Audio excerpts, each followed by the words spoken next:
नाज़रीन, पंजाब में ईडी ने लुधियाना और मोहाली समेत मुख्तलिफ मुकामात पर छापेमारी की है। एजेंसी की टीम रेत की गैर कानूनी कानकनी के मामले में ये कार्रवाई कर रही है। एजेंसी ने जिन मुकामात पर छापे मारे, सबसे अहम कि उनमें पंजाब के वज़ीर आला चन्नी के रिश्तेदार का ठिकाना भी शामिल है और इस पर भी रिएक्शन जो है वो सामने आया है। पंजाब के सीएम चरणजीत सिंह चन्नी ने ईडी छापे पर रद्द-ए-अमल दिया। उन्होंने कहा कि हमें निशाना बनाया जा रहा है, लेकिन पंजाबी डरते नहीं हैं।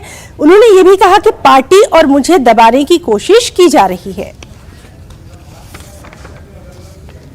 ममता बनर्जी के रिश्तेदारों पे भी ऐसे ही अटैक हुए थे, सेम पैटर्न पे।